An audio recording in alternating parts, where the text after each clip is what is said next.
I thought it was just a normal free fire match, until a random player started describing my clothes. Not my character's clothes, mine. He knew about the tear in my pocket, the wrinkle on my hoodie. Then my game showed a live view of my room, from behind me. He whispered. "Don't look away. I'm right behind you." Nice hoodie. It all began on a quiet Thursday night, one of those nights when the world feels unusually still, like it's holding its breath for something you can't see coming. I had spent the entire day working from home, hunched over my laptop, drowning in deadlines. By the time midnight crept in, I needed something to unwind. So I did what I always do, I grabbed my phone, lay back on my bed, and launched Free Fire. A normal match, or so I thought. I had no idea that once I pressed start, I wouldn't just be playing a game. I'd be stepping into something else entirely. The room was dark except for the faint glow from my phone screen. Outside, the wind brushed against the window in soft, rhythmic taps. I remember wearing my favorite outfit, a plain gray hoodie, slightly wrinkled from overuse, and loose black shorts. Nothing special. Just comfortable clothes for a long day that refused to end. I queued into a squad match. My teammates' mics popped alive, random players chattering, some laughing, some trash-talking, the usual noise. I kept my mic off. I always do. I prefer the silence, the focus, the sense that the world shrinks down into the tiny battlefield inside my screen. We dropped into the Bermuda map. I still remember the exact landing spot, a small cluster of houses near the training yard. Everything felt normal. Too normal, in hindsight. As we looted, one of the teammates, username, Shadewatcher, spoke for the first time. His voice was deep, calm, and unnervingly steady. Not static-filled like most random mic audio. It sounded like he was sitting right beside me. "Nice hoodie," he said casually. I froze.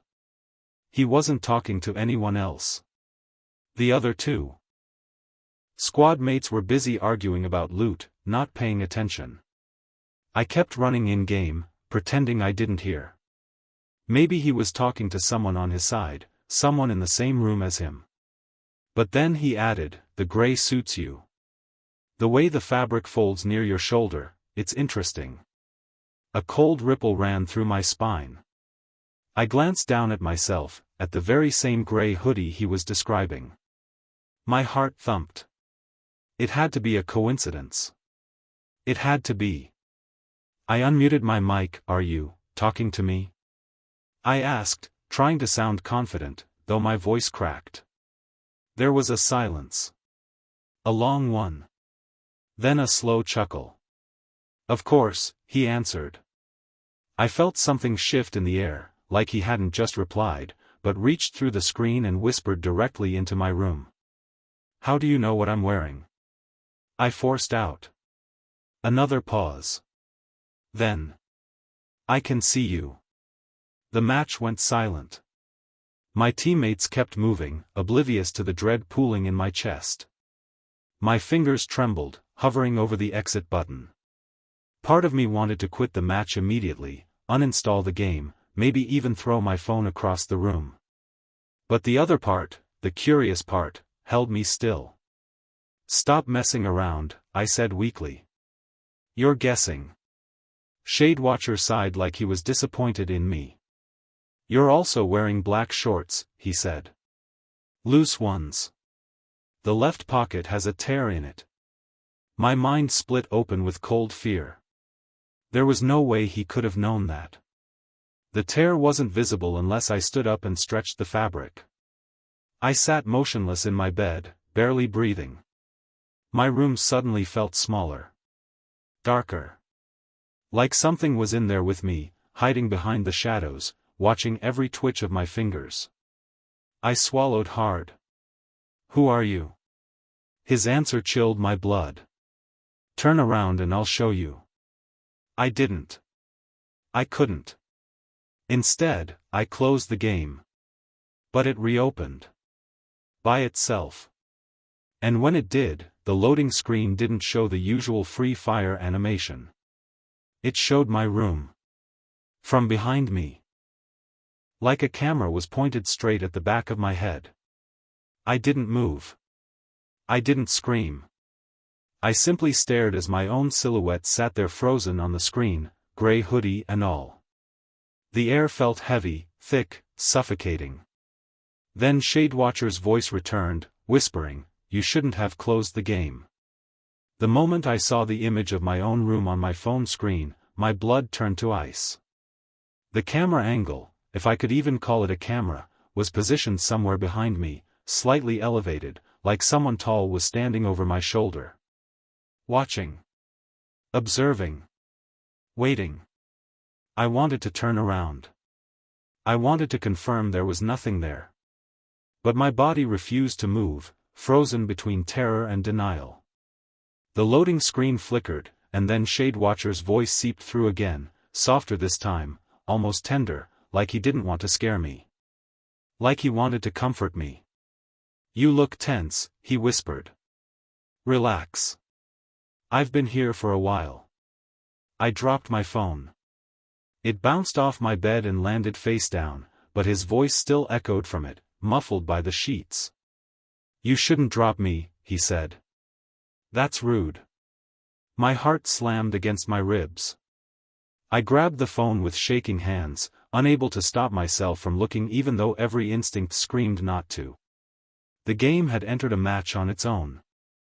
Not a normal match. The map was wrong. Missing buildings.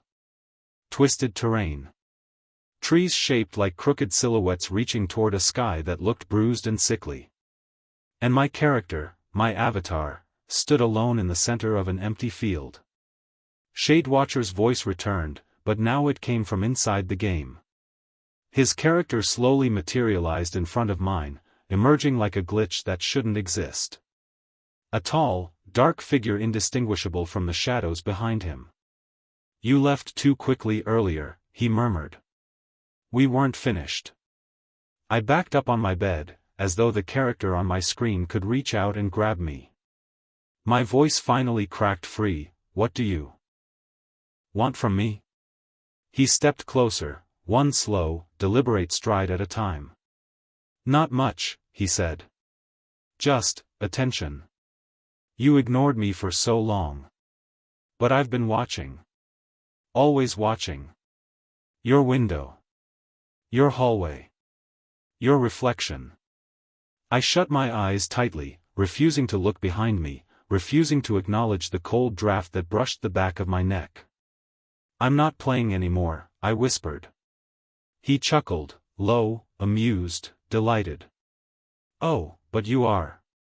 You started this match. You launched the game again. And now that you're here, you can't leave until I do." My phone vibrated violently, nearly slipping from my grasp. Notifications flooded the screen, system messages, error warnings, things I'd never seen before. But one message repeated over and over, filling the entire display: "Turn around. Turn around, turn around." "No," I breathed. Another message popped up: "I'm right behind you." My throat dried. My vision blurred. Every hair on my body stood on end. I kept my eyes locked on the phone screen. I didn't blink. I didn't turn. Shadewatcher's avatar stood still now, as if waiting for my reaction. Slowly, his head lifted toward me, not toward my character, but toward me, the player holding the phone. "Page 3, he whispered. "Everything ends on page 3. The screen cut to black. And the last thing I heard before the silence swallowed the room was the unmistakable sound of footsteps, slow, heavy, dragging, approaching from behind me. I didn't turn around. I couldn't. Those footsteps, slow, uneven, almost dragging, crept closer with every breath I took. Each one echoed through my room as if the floor itself were amplifying them. I squeezed my phone so tightly my knuckles went pale, my lungs refusing to pull in enough air. Then they stopped. Right behind me. I felt it, felt him, a presence so close that if I leaned back even slightly, my shoulder would brush against something cold and tall and terribly real. My phone vibrated again. The screen flickered back to life.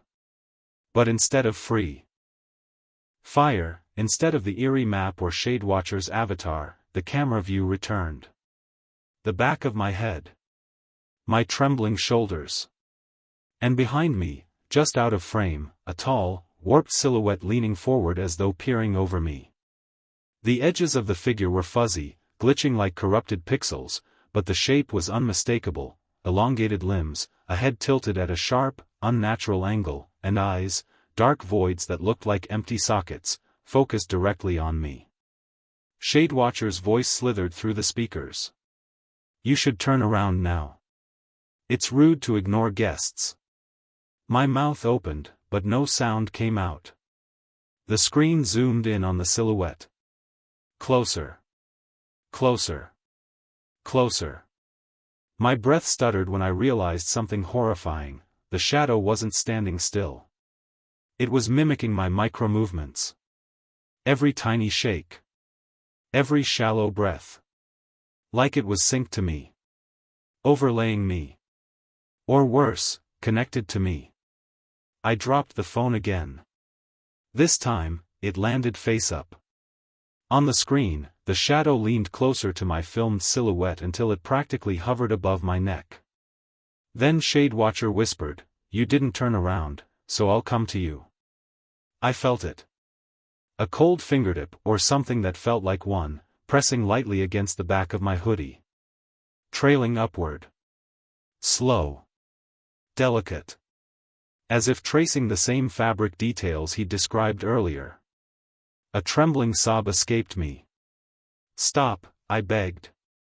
"Please." The touch paused. Then, in a tone almost disappointed, Shadewatcher murmured, "You started the match. You wore the clothes. You opened the door. I only stepped in." The phone let out a static hiss. Lines of glitchy text scrambled across the screen. Game over, game over, game over. Then, look at me. Everything inside me broke. I couldn't fight it anymore. I turned. Nothing. No figure. No shadow. Just the dark room, silent and untouched. For a moment, I thought, hoped, I'd imagined everything. Until I looked back at the phone. The screen now showed me. But not me. A version of me. Sitting in the exact same room, wearing the same hoodie and shorts, but with something wrong in the eyes. Something hollow. Something that wasn't mine. Shadewatcher's voice was now coming from the version of me on the screen. "I told you. I've been here a while." The image leaned closer. "And now, you are here with me." My phone shut off completely. The room dropped into silent darkness. I didn't sleep that night. And I haven't played Free Fire since. But sometimes, especially late at night, I still hear it, a whisper from behind me, "Nice hoodie."